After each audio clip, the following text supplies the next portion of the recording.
नमस्कार दोस्तों, डॉक्टर आनंद क्लासेज के यूट्यूब चैनल पर आप सभी का एक बार फिर से स्वागत है। दोस्तों, मनोविज्ञान में हम जो अधिगम टॉपिक है उसके बारे में अध्ययन कर रहे थे और अधिगम के पिछले वीडियो में हमने स्किनर का क्रिया प्रसूत अनुबंधन का सिद्धांत एवं स्किनर के द्वारा बताया गया पुनर्बलन एवं पुनर्बलन अनुसूची के बारे में अध्ययन कर लिया था। आज हम अध्ययन करने वाले हैं पुनर्बलन, परबलन एवं सबलीकरण का सिद्धांत। कौन सा सिद्धांत है? पुनर्बलन, परबलन एवं सबलीकरण का सिद्धांत, रेनफोर्समेंट थ्योरी ऑफ लर्निंग, जिसका प्रतिपादन क्लार्क हल के द्वारा किया गया है। तो क्लार्क हल का पुनर्बलन, परबलन एवं सबलीकरण का सिद्धांत, ठीक है। सबसे पहले हम बात करते हैं 1915 ईस्वी में। कब? 1915 ईस्वी में H.C. हल, हेनरी क्लार्क हल एक पुस्तक का प्रकाशन करवाया। क्लार्क हल ने क्या किया? एक पुस्तक का प्रकाशन करवाया और पुस्तक का नाम था प्रिंसिपल ऑफ बिहेवियर।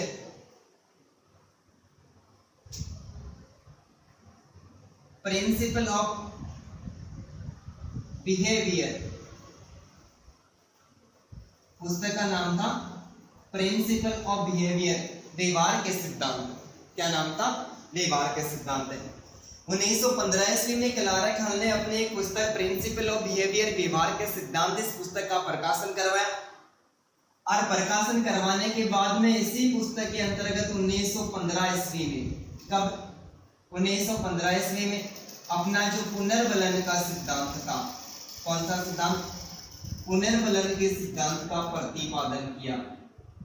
पुनर्बलन के सिद्धांत का क्या किया? प्रतिपादन किया, ठीक है। तो पुनर्बलन, परबलन एवं सबलीकरण का सिद्धांत, रेनफोर्समेंट थ्योरी ऑफ लर्निंग है, ये किसके द्वारा प्रतिपादित किया? क्लार्क हल ने इसका प्रतिपादन किया। क्लार्क हल ने 1915 ईस्वी में, कब? 1915 ईस्वी में अपनी एक पुस्तक प्रिंसिपल ऑफ बिहेवियर, व्यवहार के सिद्धांत, इस पुस्तक का प्रकाशन करवाया और प्रकाशन करवाने के साथ इसी पुस्तक के अंतर्गत अपने सिद्धांत का प्रतिपादन किया, ठीक है।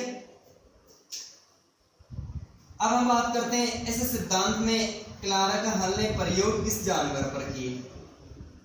तो क्लार्क हल ने एक से अधिक चूहों तथा बिल्ली पर प्रयोग किया। किस पर प्रयोग किया? एक से अधिक चूहों तथा बिल्ली पर प्रयोग किया। एक से अधिक चूहों तथा बिल्ली पर प्रयोग किया और चूहों तथा बिल्ली पर प्रयोग करके निष्कर्ष निकाला। चूहों तथा बिल्ली पर प्रयोग करके निष्कर्ष निकाला कि प्राणी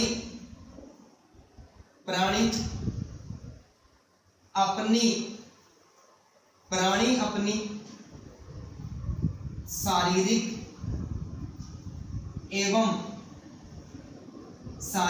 एवं मानसिक आवश्यकताओं को, शारीरिक एवं मानसिक आवश्यकताओं को पूरा करने के लिए सीखता है। पूरा करने के लिए सीखता है। पूरा करने के लिए सीखता है, ठीक है। क्लार्क हल ने प्रयोग किस पर किया? चूहों तथा बिल्ली पर, यानी एक से अधिक चूहों पर प्रयोग किया और चूहों पर प्रयोग करके निष्कर्ष निकाला कि प्राणी अपने शारीरिक एवं मानसिक आवश्यकताओं को, यानी उसको शरीर में कोई कमी महसूस होती है या फिर मस्तिष्क में किसी प्रकार की हलचल वगैरह होती है, तो शारीरिक एवं मानसिक कोई भी आवश्यकता होती है, उन आवश्यकताओं को पूरा करने के लिए सीखता है।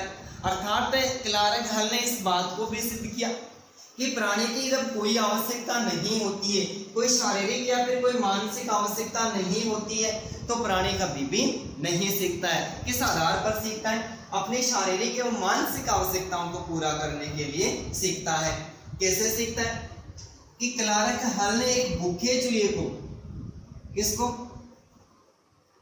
एक भूखे चूहे को पिंजरे में बंद कर दिया। क्लार्क हल ने एक भूखे चूहे को क्या किया? इस पिंजरे में बंद कर दिया, पिंजरे में बंद कर दिया, और पिंजरे में बंद करने के बाद बाहर एक तरफ भोजन रख दिया। पिंजरे के बाहर क्या रख दिया? भोजन रख दिया। भोजन रखने के बाद पिंजरे के एक तरफ एक दूसरी चूहिया रख दी। क्या रख दी? एक दूसरी चूहिया रख दी। ठीक है। प्रयोग किस पर किया? एक भूखे चूहे पर प्रयोग किया। भूखे चूहे पर प्रयोग किया। भूखे चूहे पर प्रयोग करने के बाद में क्या किया कि चूहे को पिंजरे में बंद कर दिया, भूखा रखा गया, बाहर एक तरफ भोजन रख दिया। भोजन रखने के बाद एक तरफ क्या कर दी? एक चूहिया रख दी। जब भूख के कारण इस चूहे को शारीरिक आवश्यकता हुई, भूख की आवश्यकता हुई, शरीर में बेचैनी, चिंता, क्रियाशीलता की स्थिति उत्पन्न हुई। इस चूहे को बाहर निकाला, और बाहर निकालने के बाद में ये चूहा सीधा किसके पास में आया? भोजन के पास में आया। किसके पास में आया? भोजन के पास में आया। क्यों? क्योंकि ये भोजन इस चूहे की कैसी आवश्यकता थी? ये शारीरिक आवश्यकता थी। क्या थी? शारीरिक आवश्यकता थी। और शारीरिक आवश्यकता थी, बाहर भोजन पड़ा हुआ था और सीधा भोजन के पास में आया। अर्थात भोजन तक आने के लिए चूहे ने किस प्रकार की क्रिया की? चूहे ने मानसिक क्रिया की। सोचा समझा कि इधर चूहा है, इधर भोजन है, इधर भोजन है, उसी तरफ किया। इसका मतलब कौन सी क्रिया की? मानसिक क्रिया की। मानसिक क्रिया करके अपनी शारीरिक आवश्यकता थी, शारीरिक आवश्यकता के पास में पहुंच गया। अर्थात इस भूखे चूहे को जो ही किनारा खाने बाहर निकाला, बाहर निकालने के तुरंत बाद में ये खाया, सीधा भोजन के पास में आया। भोजन करने के बाद में इस चूहे को वापस बंद कर दिया। बंद करने के बाद में दूसरे दिन फिर बाहर निकाला भूखे चूहे को, सीधा भोजन के पास में आया। इस चूहे की तरफ बिल्कुल भी नहीं आया। ठीक है, नहीं आया। तब चूहे पर निष्कर्ष निकाला कि चूहे की आवश्यकता क्या थी? भोजन थी। तो प्राणी अपनी शारीरिक और मानसिक आवश्यकता को पूरा करने के लिए सीखता है। पिंजरे से बाहर निकाला, बाहर निकालने के तुरंत बाद में सीधा भोजन के पास में आता है, चूहे की तरफ नहीं जाता है। यदि इस चूहे को भोजन पहले पिंजरे के अंदर दे दिया जाता और पिंजरे के अंदर भोजन देकर यदि बाहर निकाल दे, तो इस अनुक्रिया में किसी न किसी प्रकार का बदलाव आता कि चूहा भोजन के पास में नहीं आकर अपनी जो प्रतिक्रिया, अपनी जो मानसिक क्रिया वो किसी और दिशा में करता। ठीक है। फिर क्लार्क हल ने क्या किया कि चूहे को चेंज कर दिया कि हो सकता है कि यार ये चूहा सीधा भोजन के पास में आता है, चूहे को चेंज कर दिया। एक दूसरे चूहे को इस बॉक्स में बंद कर दिया। बॉक्स में बंद करने के बाद में उस चूहे को भी भूखा रखा गया। भूखा रखने के बाद में बाहर निकाला, बाहर निकालते ही चूहा किसके पास में? सीधा भोजन के पास में, चूहे की तरफ नहीं गया। तो ऐसे एक कहावत सी चलती है कि एक उस पास में से गुजर रहा था, उसने क्लार्क हल से पूछ लिया कि यार ये क्या कर रहा? बोले यार मैं चूहे पर प्रयोग कर रहा हूँ और मैं हर बार चूहे को भूखे रखता हूँ, बाहर निकालता हूँ, सीधा ये भोजन के पास में आता है, इस चूहे की तरफ बिल्कुल भी नहीं जाता है। तो बोले क्या किया फिर? बोले मैंने चूहा चेंज करके भी देख लिया। चेंज करने के देखने के बाद में भी वो चूहा भी सीधा किसके पास में जाता है? बोले वो चूहा भी सीधा भोजन के पास में जाता है। बोले यार तू एक बार ऐसा करने की तू चूहा चेंज करके देख जाए, हो सकता है कि चूहे को ये चूहा बिल्कुल पसंद ही नहीं हो। तो ऐसा बिल्कुल नहीं हो सकता। जब व्यक्ति की कोई शारीरिक और मानसिक आवश्यकता होती है, उसको पूरा करना उसकी आवश्यकता मानी जाती है, तब तो वो क्या करता है? उसके प्रति क्रिया करता है और उस आवश्यकता को पूरा करने के लिए सीखता है। लेकिन जब उसकी कोई इस प्रकार की कोई शारीरिक आवश्यकता नहीं थी चूहे के पास में आने की, तब उसने इधर किसी भी प्रकार की मानसिक अनुक्रिया नहीं की। तो क्लार्क हल ने निष्कर्ष निकाला कि व्यक्ति की जब कोई शारीरिक और मानसिक आवश्यकता होती ही नहीं है, जब नहीं होती है, तो प्राणी कभी भी नहीं सीखता है। ठीक है। तो चूहों तथा बिल्ली पर प्रयोग करके निष्कर्ष निकाला कि प्राणी अपनी शारीरिक और मानसिक आवश्यकताओं को पूरा करने के लिए सीखता है। अर्थात प्राणी की शारीरिक और मानसिक आवश्यकता नहीं होती है, तब प्राणी कभी भी नहीं सीखता है। ठीक है। अब क्लार्क हल ने क्या किया कि अब चूहा भूखा है, सीधा भोजन के पास में जाएगा या नहीं जाएगा, इसलिए इस चूहे के व्यवहार की, ठीक है, या फिर एक व्यक्ति के व्यवहार की, किसकी? एक व्यक्ति के व्यवहार की, एक व्यक्ति के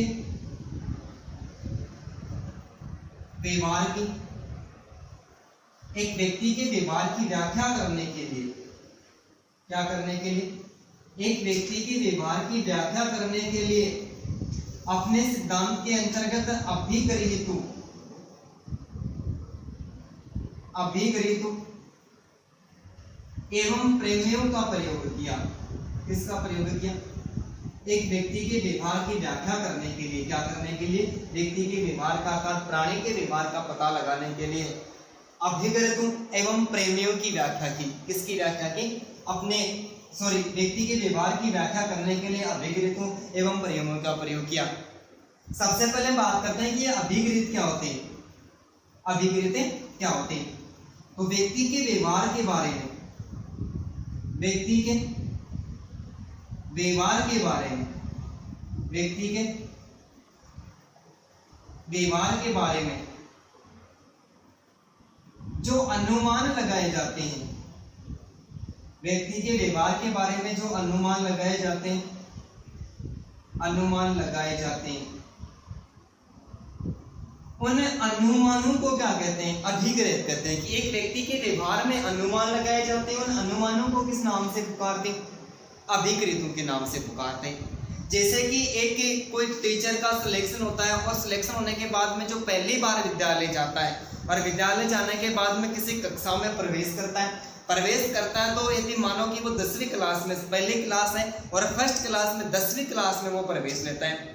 लेकिन 10वीं क्लास में प्रवेश लेने के बाद में 10वीं क्लास में 20 विद्यार्थी है और 20 विद्यार्थियों के बारे में वो सबसे पहले अनुमान लगाएगा, प्रश्न पूछकर लगाएगा या फिर उनकी रुचि अभिरुचि को देखकर अनुमान लगाएगा कि इस कक्षा में प्रतिभाशाली विद्यार्थी कितने, सामान्य विद्यार्थी कितने और मंदबुद्धि या पिछड़ी बुद्धि के बालक कितने। इस प्रकार से वो क्या लगाएगा? अनुमान लगाएगा। वो अनुमान लगाएगा कि इन सारे विद्यार्थी में से 5 विद्यार्थी को है वो प्रतिभाशाली है, 5 विद्यार्थी सामान्य बुद्धि है और 10 विद्यार्थी कैसे मंदबुद्धि या पिछड़े बुद्धि के बालक है जिनको शिक्षण से कोई लेना देना नहीं है। तो व्यक्ति के व्यवहार में जो अनुमान लगाए जाते हैं उसने सीधा अनुमान लगाया कि हो सकता है कि 5 विद्यार्थी, हो सकता है कि कितने विद्यार्थी प्रतिभाशाली है, कितने सामान्य बुद्धि है और कितने मंदबुद्धि है। जो अनुमान लगाए जाते हैं उन अनुमानों को अभिग्रहित के नाम से पुकारते हैं। किस नाम से? अभिग्रहित में। और जो अनुमान लगा लिए जाते हैं बाद में कि 5 विद्यार्थी प्रतिभाशाली है, 5 विद्यार्थी सामान्य बुद्धि है और 10 बालक है मंदबुद्धि है, जो अनुमान लगा लिया जाता है उन अनुमानों को किस नाम से पुकारते हैं? उन अनुमानों को प्रेमियों के नाम से पुकारते हैं। कि एक व्यक्ति के व्यवहार की व्याख्या करने के लिए क्लार्क हल ने अपने सिद्धांत के अंदर अभिग्रहितों एवं प्रेमियों का प्रयोग किया। किसका प्रयोग किया? अभिग्रहितों एवं प्रेमियों का प्रयोग किया। अभिग्रहित वो स्थिति होती है जिसमें एक व्यक्ति के व्यवहार के बारे में अनुमान लगाते हैं कि सामने वाला व्यक्ति ईमानदार है या बेईमान है, सीधा भी अनुमान लगा सकते हैं। जो अनुमान लगा ले कि ईमानदार है तो वो ईमानदार शब्द निकल गया है, वो क्या कहलाए? वो प्रेमय कहलाए। यदि बेईमान है, बेईमान निकल गया तो वो क्या कहलाए? प्रेमय निकल गया। अर्थात कक्षा में प्रस्तुत होने के बाद में एक अध्यापक ने अनुमान लगाया कि 20 विद्यार्थियों में से कितने विद्यार्थी प्रतिभाशाली है, कितने सामान्य है और कितने मंदबुद्धि है, तो ये अभिग्रहित हो गया। और जो अनुमान लगाया उस अनुमान को क्या कहते हैं? उस अनुमान को प्रेमियों के नाम से जाना जाता है। क्लार्क हल ने अपने सिद्धांत में 17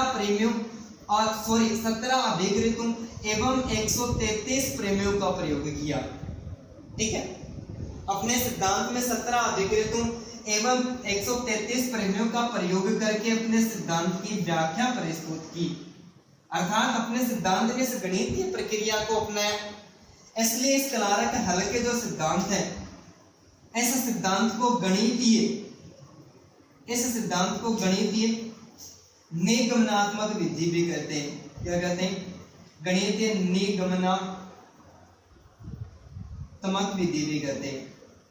गणितीय निगमनात्मक विधि के नाम से भी पुकारा जाता है। मैथमेटिकल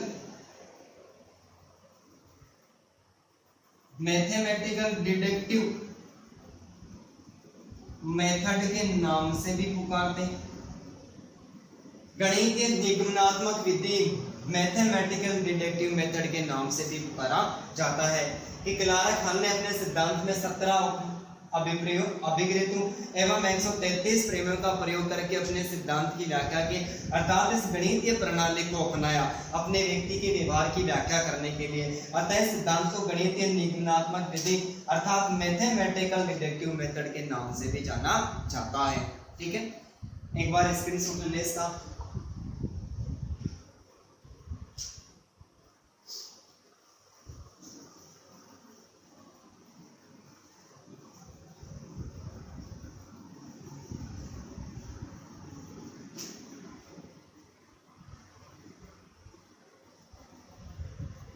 ठीक है। इसके बाद में क्लार्क हल ने अपना जो सिद्धांत दिया, इस सिद्धांत में एक सीखने का सूत्र प्रस्तुत किया। क्या किया? एक सीखने का सूत्र प्रस्तुत किया, सीखने का सूत्र दिया, सीखने का एक सूत्र प्रस्तुत किया। सूत्र प्रस्तुत किया S capital S small S capital R, sorry small R और कैपिटल आर। सीखने का S S stimulus stimulus, response response, उद्दीपक उद्दीपक और रेस्पॉन्स रेस्पॉन्स, ये सूत्र दिया। और ये जो सूत्र है इसका पर्सन है, ये पर्सन है पहले फर्स्ट ग्रेड की एग्जाम लगी थी, उस फर्स्ट ग्रेड की एग्जाम और सीटेट की एग्जाम में पूछा भी जा चुका है। और इसके साथ में जो अपने 11वीं क्लास की बुक है, ऑथेंटिक बुक है, जो माध्यमिक शिक्षा बोर्ड 11वीं क्लास की बुक है, उस बुक में भी ऐसा का ऐसा एक पर्सन दिया हुआ है। पर्सन दिया हुआ है कि निम्न में से उद्दीपक उद्दीपक के संबंध में कौन सा सिद्धांत अपना महत्वपूर्ण योगदान रखता है। तो स्टिमुलस और स्टिमुलस के बारे में दो ही सिद्धांत महत्वपूर्ण रखते हैं, एक तो क्लार्क हल का पावलोव का सिद्धांत है और इसके अलावा एक क्लार्क हल का सिद्धांत है। इसमें इसने एस की प्रक्रिया को सीखना कहा है। ठीक है, तो सीखने के लिए एक सूत्र प्रस्तुत किया और सूत्र था एस यानी स्टिमुलस स्टिमुलस से रेस्पॉन्स रेस्पॉन्स। ये स्टिमुलस स्टिमुलस रेस्पॉन्स रेस्पॉन्स क्या है, सिद्धांत के इस सूत्र की हम सबसे पहले व्याख्या करते हैं।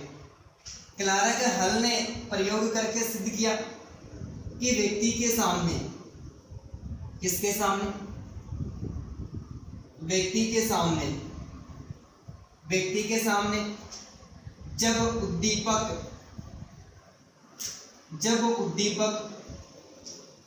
स्टिमुलस उद्दीपक प्रस्तुत किया जाता है, उद्दीपक प्रस्तुत किया जाता है, व्यक्ति के सामने सबसे पहले क्या किया जाता है? किसी प्रकार का कोई उद्दीपक प्रस्तुत किया जाता है। इस उद्दीपक को क्लार्क हल ने कैपिटल एस के माध्यम से प्रस्तुत किया। स्टिमुलस को क्या नाम दिया? कैपिटल एस के माध्यम से प्रस्तुत किया कि व्यक्ति के सामने जब सबसे पहले उद्दीपक प्रस्तुत किया जाता है तो उद्दीपक प्रस्तुत करने के बाद व्यक्ति के मस्तिष्क में, किसमें? व्यक्ति के मस्तिष्क में संवेदी तंत्रिका आवेग, संवेदी तंत्रिका आवेग, संवेदी तंत्रिका आवेग, sensory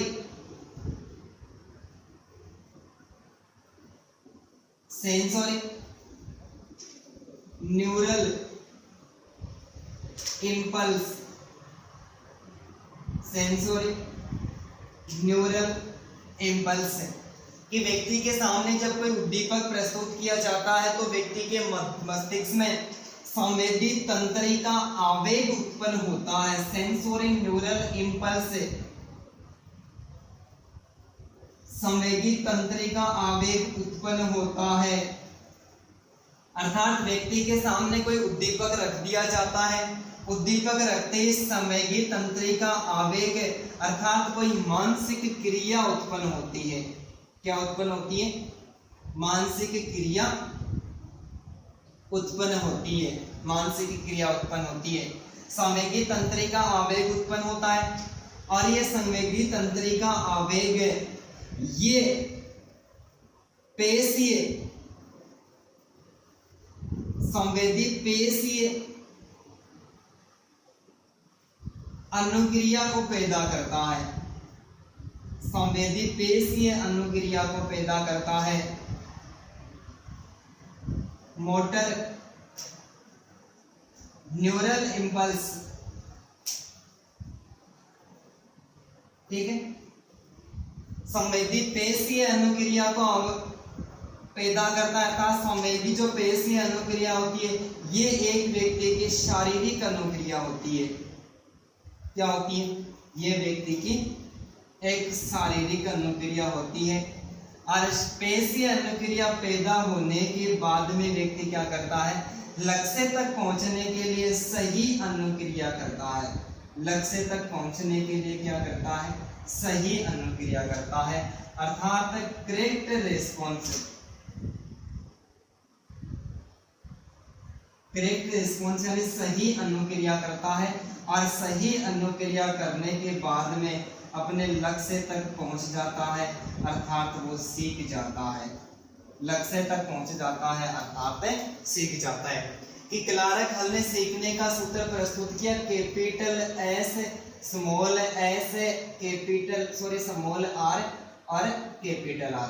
capital S small R और कैपिटल आर, ये सीखने का सूत्र प्रस्तुत किया। ये सूत्र क्या कहता है कि क्लार्क हल का माना है कि व्यक्ति के सामने जब कोई उद्दीपक प्रस्तुत किया जाता है, जैसे चूहे के सामने भोजन रखा गया, चूहे के सामने क्या रखा गया? भोजन रखा गया। ठीक उसी प्रकार एक बालक के सामने रिट की एग्जाम है। ठीक उसी प्रकार बालक के सामने क्या है? एक रिट की एग्जाम है। ठीक है, जब ये भोजन और ये रिट की एग्जाम है, ये दोनों ही विद्यार्थी के लिए स्टिमुलस है, उद्दीपक है।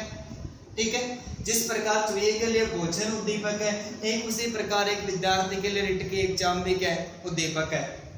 जब रिट के एग्जाम के बारे में कोई विज्ञप्ति आती है, फिर भूखे चूहे के सामने भोजन रखा गया, भोजन रखते ही उद्दीपक प्रस्तुत किया जाता है, तब वह संवेदी तंत्रिका आवेग उत्पन्न होता है, यानी इस उद्दीपक के प्रति बेचैनी क्रियाशीलता पैदा होती है, अर्थात मानसिक क्रिया करने लगता है। कौन? प्राणी। प्राणी मानसिक क्रिया करने लगता है, और मानसिक क्रिया करने के बाद में उसको सामने यदि स्टिमुलस दिखाई देता है तो वो अपने शारीरिक अनुक्रिया करता है, चलकर किसके पास में जाता है? इस भोजन के पास में जाता है। अर्थात व्यक्ति के अंदर जब ये संवेदी तंत्रिका आवेग उत्पन्न होता है, ये संवेदी तंत्रिका आवेग संवेदी पेशीय अनुक्रिया को पैदा करता है, मोटर न्यूरल रेस्पॉन्स।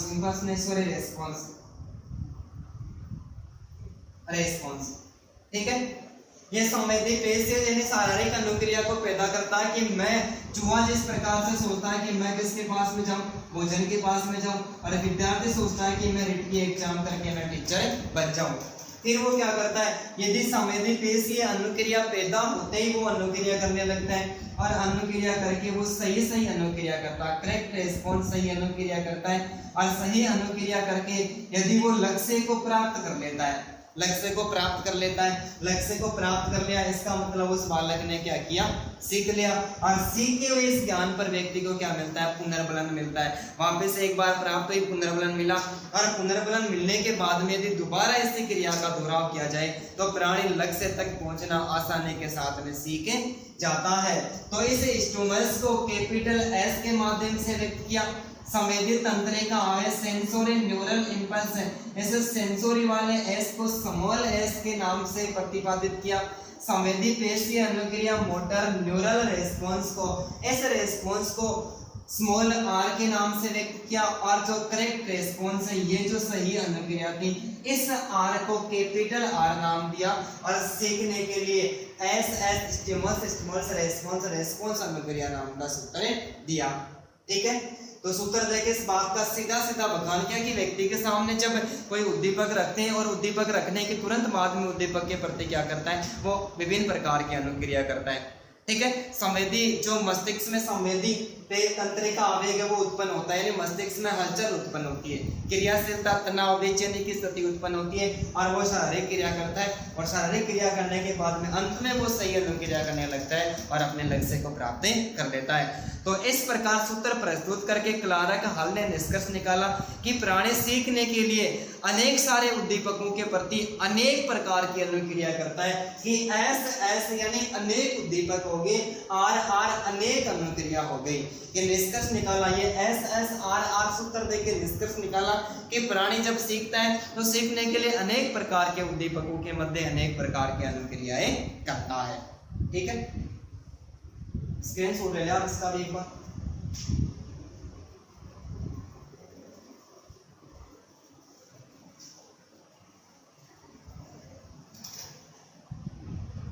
इसके अलावा एक फर्स्ट ग्रेड के एग्जाम में क्लारक हल का एक और सूत्र पूछा गया कि क्लारक हल ने इसके अलावा एक और सूत्र दिया, और सूत्र दिया B बराबर H गुणा D, B बराबर H गुणा D, B बराबर H गुणा D सूत्र भी किसके द्वारा दिया गया? क्लारक हल के द्वारा दिया गया। इस सूत्र की भी हम व्याख्या करते हैं। इस सूत्र के अंतर्गत जो B है, ये B का अर्थ होता है बिहेवियर, ठीक है, व्यवहार शक्ति, व्यवहार शक्ति, बिहेवियर पोटेंशियल। बी क्या है? बिहेवियर पोटेंशियल यानी व्यवहार शक्ति। एच यानी हैबिट स्ट्रेंथ,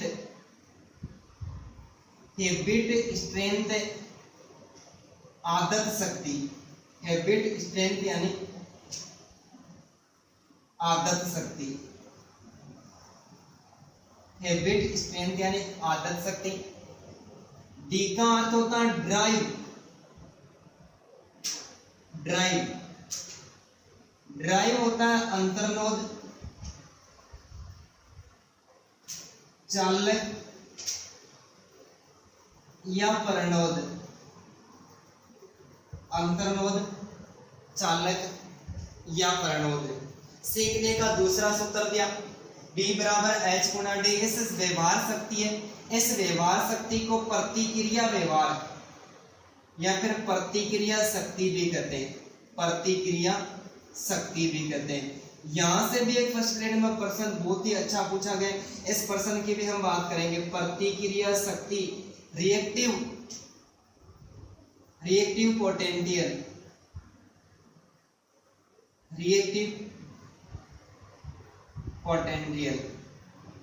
प्रतिक्रिया शक्ति। व्यवहार शक्ति को किस नाम से पुकारते हैं? प्रतिक्रिया शक्ति के नाम से भी पुकारते हैं, ठीक है। तो सीखने का सूत्र प्रस्तुत किया B बराबर H गुणा का अर्थ गुणनफल, गुणा का अर्थ क्या है? गुणनफल, ठीक है। तो क्लारक हल ने सीखने का एक और सूत्र प्रस्तुत किया, और सूत्र प्रस्तुत करके कहा कि व्यक्ति की जो व्यवहार शक्ति है, ये व्यवहार शक्ति उस व्यक्ति की आदत शक्ति और अंतर्नोद की जो शक्ति होती है, कौन सी शक्ति? व्यवहार शक्ति होती है, वो उसकी आदत शक्ति यानी हैबिट स्ट्रेंथ आदत शक्ति, और जो उसके अंतर्नोद की जो शक्ति होती है, इन दोनों के गुणनफल के बराबर होती है। किसके बराबर होती है? गुणनफल के बराबर होती है। यानी व्यक्ति वातावरण के साथ में जितनी अंतःक्रिया करता है, अपने व्यवहार को उतना ही दृढ़ कर लेता है। अर्थात व्यक्ति को जितना अधिक पुनर्बलन दिया जाता है, पुनर्बलन मिलने से अंतर्नोद में कमी आती है। किसमें कमी आती है? अंतर्नोद में कमी आती है, और व्यक्ति व्यवहार के अंतर्गत अधिगम की प्रक्रिया होती है, वो सबसे अधिक करता है। क्या करता है? सबसे अधिक करता है। तो बी यानी बिहेवियर पोटेंशियल, इसको प्रतिक्रिया शक्ति, रिएक्टिव पोटेंशियल के नाम से भी पुकारते हैं। एच का अर्थ होता है हैबिट यानी आदत शक्ति, हैबिट स्ट्रेंथ आदत शक्ति, और ड्राइव का अर्थ होता है अंतर्नोद, चालक, प्रणोद, ठीक है।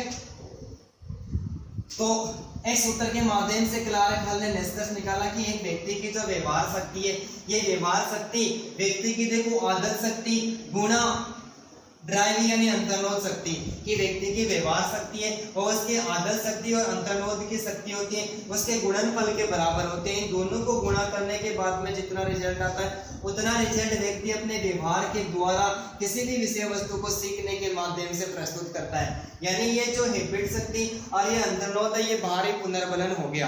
क्या हो गया? पुनर्बलन हो गया, कि पुनर्बलन को बार बार बढ़ाया जाएगा तो अंतर्नोद में कमी आती है और व्यक्ति अधिगम एकदम से अधिक करता है। क्या करता है? अधिगम एकदम से अधिक करता है, ठीक है। ये जो सूत्र है, ये सूत्र क्लारक हल ने 1943 ईस्वी में दिया था। कब दिया था?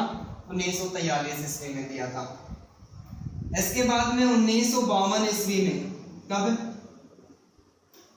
1952 ईस्वी में, 1952 ईस्वी में इस सूत्र में संशोधन कर दिया। 1952 ईस्वी में,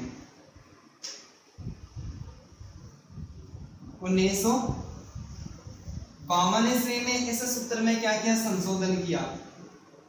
1952 ईस्वी में इस सूत्र में थोड़ा सा संशोधन किया और संशोधन करने के बाद में सीखने का सूत्र प्रस्तुत किया।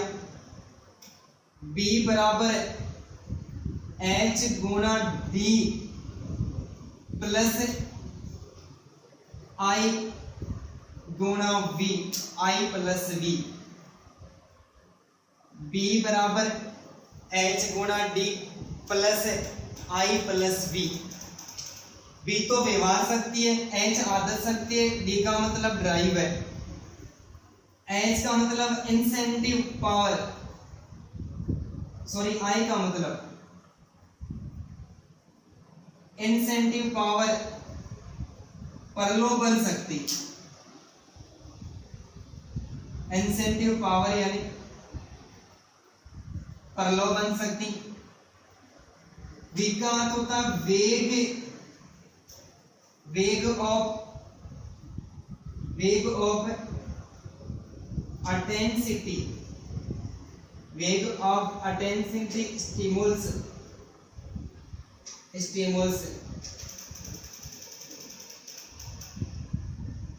उद्दीपक के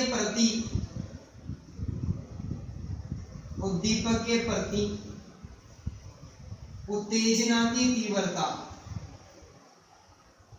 उद्दीपक के प्रति उत्तेजना की तीव्रता।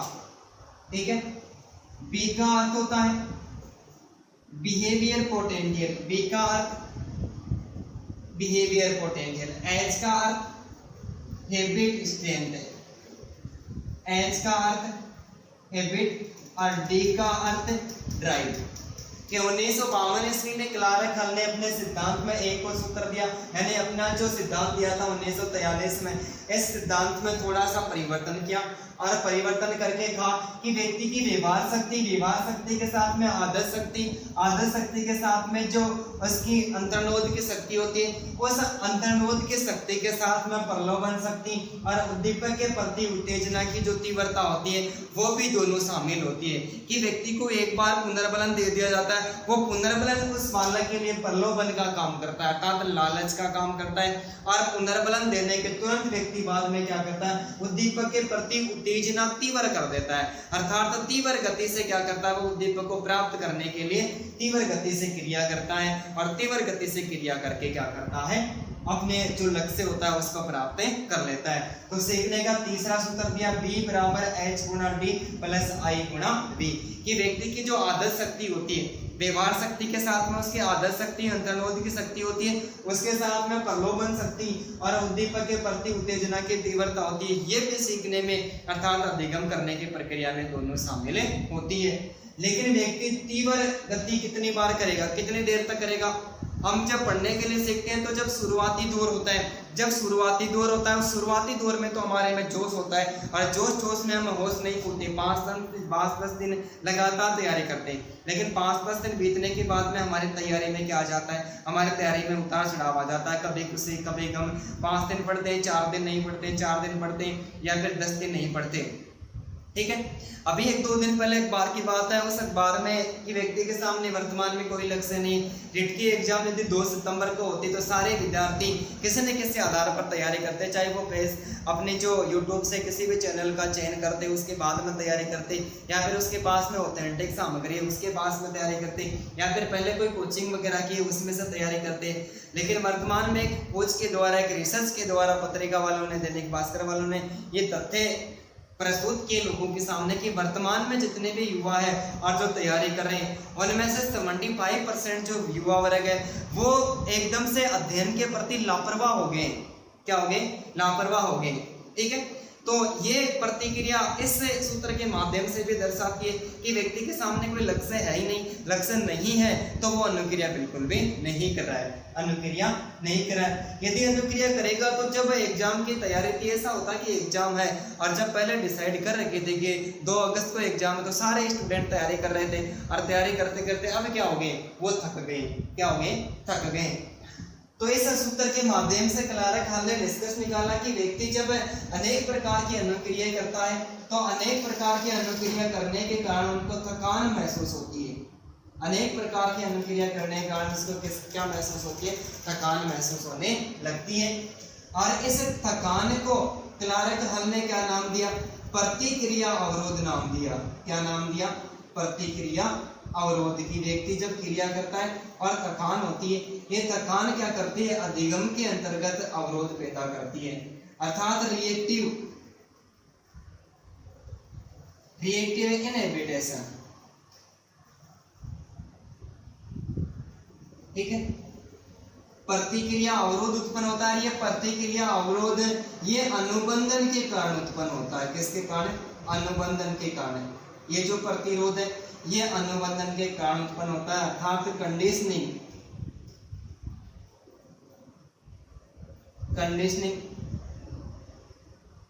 इनहिबिशन। ठीक है, कि उद्दीपक और अनुक्रिया दोनों के बीच में प्राणी का अनुबंधन स्थापित हो जाता है। बार बार पुनर्बलन देने के बाद में भी अनुबंधन स्थापित हो जाता है, लेकिन बीच में थकान उत्पन्न होती है। ये थकान क्या करती है, ये थकान प्रतिक्रिया में अवरोध पैदा कर देती है। और इस अवरोध किसके कारण उत्पन्न होता है, इस अनुबंधन के कारण उत्पन्न होता है।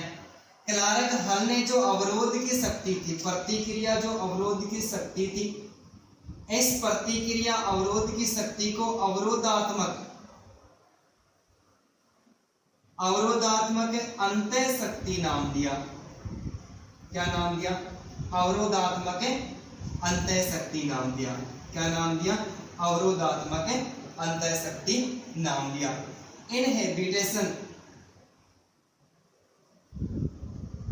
इनहिबिशन पोटेंशियलिज्म,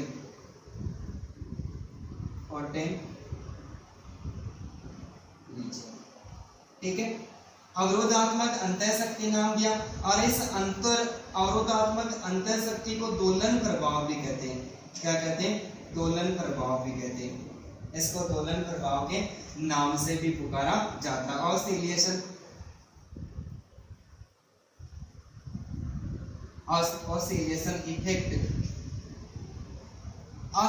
इफेक्ट के नाम से भी पुकारा जाता है। कि व्यक्ति बार बार उद्दीपक के अंदर तीव्रता दिखाता है, उद्दीपक के प्रति उत्तेजना की तीव्रता दिखाता है, उत्तेजना की तीव्रता के कारण इसमें थकान उत्पन्न होती है। इस थकान को प्रतिक्रिया अवरोध कहते हैं। कि व्यक्ति अपने लक्ष्य की ओर अग्रसर होता है, अधिगम होता है, अधिगम प्रक्रिया में क्या आता है, अवरोध आता है। और ये अवरोध किसके कारण उत्पन्न होता है, ये अवरोध अनुबंधन प्रतिक्रिया के कारण उत्पन्न होता है। किसके कारण, अवरोध प्रतिक्रिया के कारण होता है। और इस अवरोध की शक्ति को क्या नाम दिया, अवरोधात्मक अंतःशक्ति नाम दिया। ये थकान होती है, ये थकान व्यक्ति के शरीर के अंदर ही होती है, शरीर के अंदर होती है। और शरीर के अंदर थकान होने के कारण व्यक्ति अपनी शारीरिक और मानसिक जो आवश्यकता होती है, उस आवश्यकता के मार्ग को क्या कर देता है, पूरी तरह से बदल देता है। तो इस प्रकार सीखने के सूत्र प्रस्तुत किए, और सीखने के सूत्र प्रस्तुत करके क्लारक हल ने निष्कर्ष निकाला कि व्यक्ति को जब पुनर्बलन दिया जाता है, व्यक्ति को क्या दिया जाता है, तब पुनर्बलन दिया जाता है।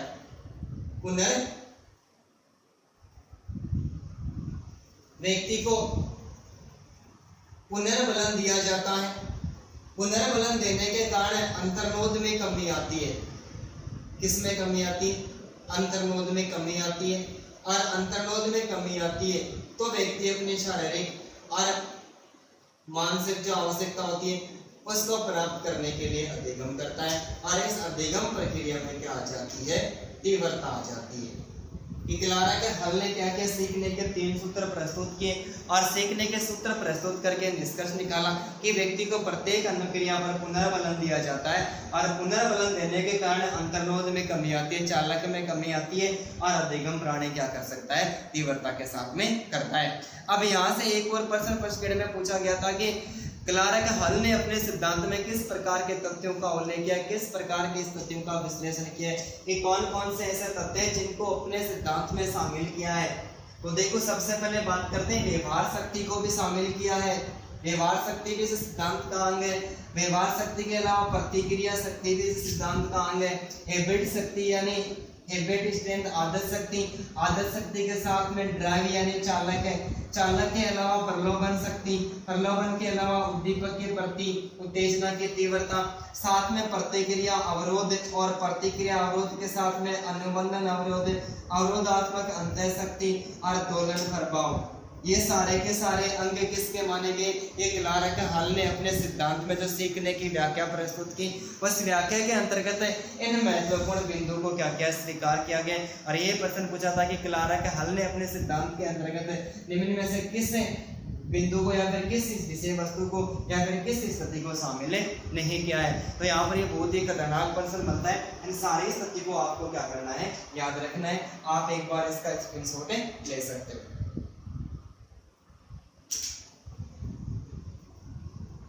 ठीक है, अब हम बात करते हैं सिद्धांत का शैक्षिक महत्व है, यानी शिक्षा के क्षेत्र में इस सिद्धांत का क्या योगदान है।